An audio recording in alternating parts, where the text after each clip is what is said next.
Hey everyone, Golem here. Today we're gonna go over Kantra the Cyclone. She's the legendary fusion that we have going on in the game right now. If you haven't got her yet and still thinking about it, then this is the video for you.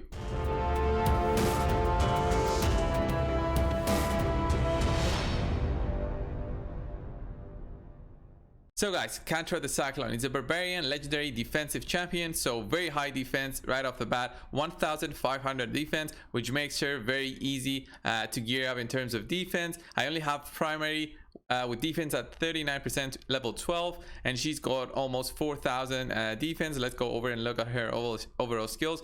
4334 with just the gloves, with the primary there in the defense. And then I've got 200 accuracy there, 60% critical damage, 115, 171 speed, and then just health 37,000. These stats are not that crazy and I think are achievable by mostly everyone who will be trying to get Kantra the Cyclone. Of course, resistance of her is a bit high, and that's a bit harder to get, you know, primary chest and then a good banner, and as well getting some from the Great Hole is always good. So 300 resistance is there for the spiders. Then Kantra, I think she is the best tank in the game available for the spiders. We're gonna look at why when we go there. I have her currently with a frosted. The reason is she's gonna get attacked in the spider zen, level 20 especially. She will be the weak affinity, so all the spiderlings will focus on her and try to kill Kantra. That's gonna be what's gonna happen in the spider den. So freezing some of the spiderlings and keeping them you know, standing still for one turn is gonna be good for her to just basically manage to survive a bit longer, because I'm not gonna go with a healer in there probably. It really depends. So overall I have her with a defensive just gloves. Then I have resistance, chest, and speed boots. Nothing crazy here. Helmet, weapon, and shield are again nothing crazy. No crazy. I guess the accuracy here is a bit, you know, triple roll on accuracy. But I mean, everyone else can get this. And then we have a resistance banner, which is 6-star. I mean, you can use a 5-star here, 4-star. It still works. You're not gonna be 300. You might be 200 resistance instead. And then I have the, you know, the Barbarian's amulet there with critical damage, and a ring there with defense, quite high defensive rolls here in the substat, double roll there, plus 7% from the glyphs. So she's got quite high defense just because of basically her gloves and ring.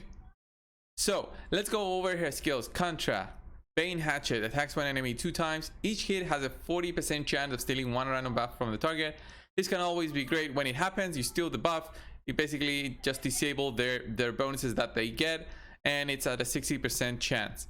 So nothing crazy. I mean, there's other champions that have this too. Chaos Tempest though is a bit unique because it applies so many debuffs at, you know, a 50% chance here. Basically it's an AoE, attacks 3 times, and each time it hits there's a chance to apply all these debuffs: block buffs, decrease attack, decrease speed, weaken, decrease accuracy, Q reduction. It would be cool if it applied every single one of them, but I guess you can't have it all. It would have been crazy if she applied, you know, 6 debuffs with 1 hit at a 75% chance. So I have her fully booked. She's at a 3 turns cooldown, 75% chance, and another 5% chance from my masteries. Then we go to the other thing that's very unique about Kantra, and I think it's a reason that makes her a fantastic tank for the spider. So decreases each enemy's accuracy by 10 for each debuff they are under. So the more debuffs you have on the enemies, the better it is for your team, because you're gonna decrease the accuracy of everyone in there.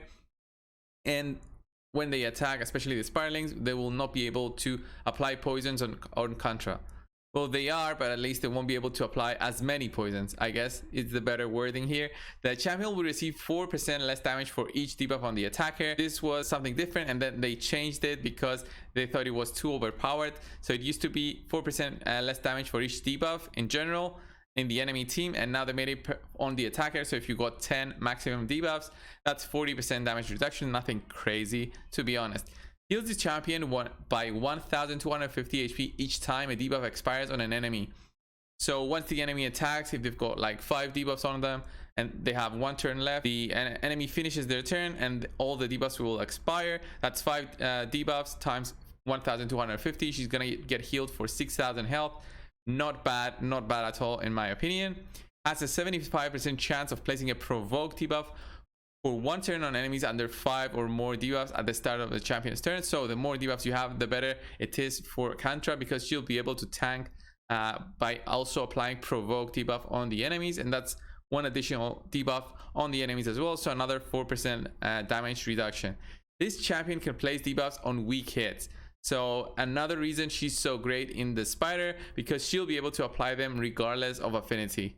And then the aura, just to top it all off, 60 accuracy in all battles, and this is why I have her with so low accuracy at about 203 plus 60, 263. She's gonna be in the leader slot there, just for additional accuracy to everyone in the team. Basically, let's go over her masteries, guys. I went for basically the War Master mastery. The reason is I just gonna use her in dungeons and faction wars, not really for PvP, and she's gonna be great for the use that I have her with War Master. If you want to go PvP, then you can go for possibly something else, but I mean, you could have gone for Fearsome Presence to have an additional 5% to apply provoke and also the freeze from the frost set, but I mean, that's just 5% to get the whole tree. War Master here, I think it's better because she's got a good AoE at the 3 turns cooldown. That's 3 hits. It's gonna be nice if you get one War Master in there. So also I got a sniper and you know, Master Hexer, just 30% chance to extend the duration of your debuffs by 1 turn, and Sniper for that additional 5% on her A2. This is very basic support tree, and also Cycle of Magic. When this happens, you're happy. It's a 5% chance, all RNG. You do not depend on it. I also got Lore of Steel because I was experimenting with builds on her. Lore of Steel will do absolutely nothing to me right now with the build that I have her with the frost set, but yeah, I'm not gonna change the whole mastery tree. I might change her gearing because I was testing her out in all sorts of ways. This will be the team that I'm gonna be using for the spider. It's gonna be Kantra in the lead, Armiger and Elfguard, and also Bellower there, because Bellower, if you guys don't know, applies a ton of debuffs, and that helps you know, Kantra. And then Apothecary there for the heals in case something bad happens to our poor Kantra and she cannot fully tank, then yeah, he'll be able to help her out with the heals. And also the speed buffs help everyone get more turns. The more turns they do, the better it is. So let's go in and I'll basically showcase how strong of a tank Kantra is, hopefully. So we're gonna see here all the spiderlings just focusing straight on to Kantra because she's also force. So look at all those debuffs here right now. So we got 2 on every single one of the spiderlings. So let's go and check them out. We've got decrease defense and attack down, and then Kantra will try to apply on 3 hits now. She's gonna try to apply at least 3 debuffs, and that's gonna be fantastic. She's gonna we're gonna hopefully have 5 debuffs on every one of them. So let's see once Kantra goes. Armiger went there for the decrease in termeter. So the spiderling started attacking. I paused here, so we see 4 debuffs here, 3, 3, 3, 3, 3, 4. We got 4. We got 3 on the spider boss. I guess we could have had more, but you know, it's all RNG. We had 80% chance. Some of them we only applied 1. Here we didn't apply anything. I think we applied the stronger version of attack down on this one. Yeah, stronger version of attack down. So yeah, let's just keep on auto and see how this run goes. We're gonna see the spiralings. Look at Kantra right here, freezing every one of them. Impale and Elfguard and Armiger are gonna try and keep Kantra they're surviving by not allowing the big spider to take a turn. If the big spider takes a turn, basically we lose here. So look at this. This is the setup that I'm using. I think the big spider will not have a chance to take a turn. Basically, Armiger and Elfguard are trying to secure that termeter control. And we have Kantra there completely tanking all the spiralings. The spiralings hit Kantra for, let's see an example. So we got hit for 3k and then we got healed for 3k, and that's insane. We also have Apothecary in there to tank additionally through healing here. So yeah, this is just gonna go way longer, but I like doing these videos because I showcase that even with weak champions you can go and complete Spider 20 and basically farm it. And this is why I love Kantra. She's such a fantastic tank there. I think she's the best force tank you can have. There's no like RNG in getting, you know, the counter attacks like other tanks. For example, there's a build using Nazana as a tank that doesn't really work. It's all RNG. Any tank that uses the counterattack strategy and a lifesteal set is very RNG dependent, and it's not that easy for the team to work. So we're in a bit of danger here for the big spider to get a turn. Armor Gear, okay, got a clutch, relentless proc, and he reduced the turn meter. So I'm gonna skip the video. So guys, we're at 7 minutes in. Kantra is still tanking there. Even Apothecary just throws some heals in case something happens, but she's a fantastic tank. As you can see, she survived the whole thing. I have such a very basic team. Apothecary there, and Armiger, okay, he went for the kill there. So basically this is the spider when you're using Kantra. She can totally tank those spiderlings and take all the aggressiveness from the spiderlings. You see Armiger here with 1.7 million damage, Elfguard with 2 million, Bellower 2.9 because of the AoEs, and Apothecary with a nice 400k damage in there. So Kantra definitely was such a fantastic tank in there. The more debuffers you have in your team, the better, but I think we can still have a team without Bellower in there. Possibly, let's say we use let's say I used another uncommon in there. So this is a total reasonable team to have because it's just uncommons and Apothecary. You eventually hopefully get him out of mystery shards. So let's just see how it goes without someone else to apply debuffs, if she can still tank it. Let's see, we don't have a defense down, which is the bad thing here. We're gonna apply a weaken hopefully, and that's gonna be a bit helpful. So we apply those freezes there with the frost set, and we need Apothecary there to go for the heal. There we go. So she's surviving so far, and we're controlling the turn meter. And I think, yeah, this works just fine as well. We're gonna need to see how the turn meter control goes. Okay, the relentless proc there, which was nice. Kantra went in there. She's getting a bit low, to be honest here. Apothecary should have a heal. There it is. There's the heal from Apothecary. She also got some healing from the frozen spiralings. She should have her A2 any minute now. Oh, there it is. So tons of debuffs now. 2, 3, 3. Yeah, we got some maximum debuffs on those enemies, some freezes there as well. So we're controlling the spider, and I think this run would go as the previous one. We're just gonna have the win, 3 uncommons and Apothecary there. I think we can do 4 uncommons here.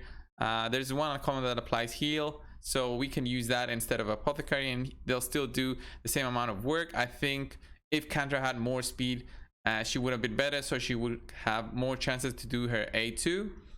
So here we need Armor Gear to reduce. Okay, we had Elfguard to reduce and Armor Gear. Okay, there's the control. I was getting a bit worried. So yeah, let's skip this and go and look at Kantra in some of the other dungeons. Let's go over, I guess, in the other one that I want to showcase is the Ice Golem Dragon. Of course, it's easy. Fire Knight, it's easy. I don't think Kantra is going to be all that helpful. She's going to be helpful in the waves, but let's go over and see Kantra. Here in the Ice Golems, you also have the tournament going on right now. So guys, now we're at the Ice Golem. I think this is the other tough dungeon that everyone seems to have difficulties in clearing, just because of how strong the boss is in terms of doing AoE damage. If you've got a champion that applies attack down, here I have 2, then your life should be much easier. I've got my Stagnite and my Kantra here for that attack down, but Kantra is a bit RNG. Stagnite is an RNG, so this is why I have 2 of them in this team. So we see all those debuffs already. The provoke should apply at any moment now. We've got 5 debuffs on one of them. So there's the provoke, and we should have a good team to of having control and then going to the boss, hopefully at around 1 minute 20. There we go, with the strong AoE attack down on the 2 dogs up at the front. Those are the hardest ones in the Ice Golem, by the way, because they apply a reflect to every one of their team, and it makes your damage dealers life so much harder because they basically kill themselves by doing damage. So you should be very careful here. We've got 1 provoke there, which is nice. We couldn't get the other provoke on the other dog, so they still have reflect damage. Kantra will survive though. I think we shouldn't have an issue in terms of her surviving. I'm more afraid of everyone else than Kantra dying in the wave. See Armiger, how low he went just from using his skill on one of the two dogs. And the last one's alive. Everyone's a bit low, a bit too low for my liking. So 120, I said 115. There we go. Attack down and defense down right off the bat. Armiger there for the decrease in turn meter. Art of Pain, Chaos Tempest. There we go. I want to see an A2 from Armiger just to help make this so much easier. A2s from Armiger just basically do a block revive. Oh, we didn't do a block revive there. Want to see one now? No. Kantra went for the kill. Reduce the turn meter. The boss will proc once we pass the threshold. The boss will do immediately his attack. He doesn't care on how much turn meter he has. You're gonna see now. Yeah, he went for the attack. He didn't care about the turn meter. So this is why I can't use forehand commands on Ice Golem. He doesn't care about turn meter reduction. He only cares about you passing that threshold in terms of health.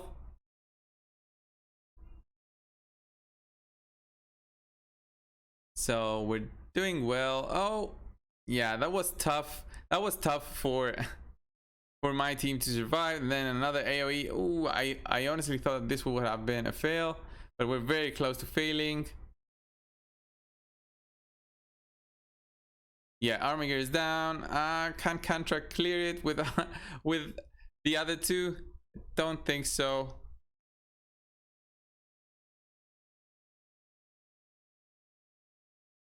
Oh man, this is getting anxious.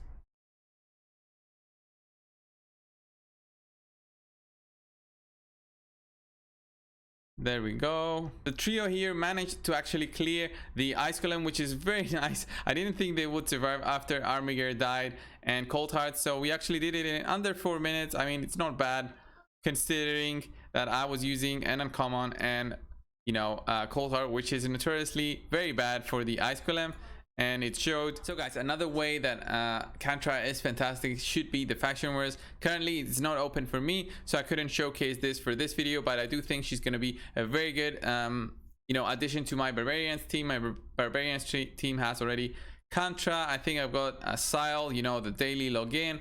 I've got other champions there that should be able to clear 21 by the time the Barbarians faction crypt opens, and Kantra should be very good in controlling the waves up to the boss. So guys, this was the guide for Kantra. What do you think of Kantra so far? Did you go for her? Are you gonna go for her? Do you think she's gonna help you out in the Spiders Den? Leave your comments down below. Subscribe if you haven't already, and of course I'll see you in the next one. See ya.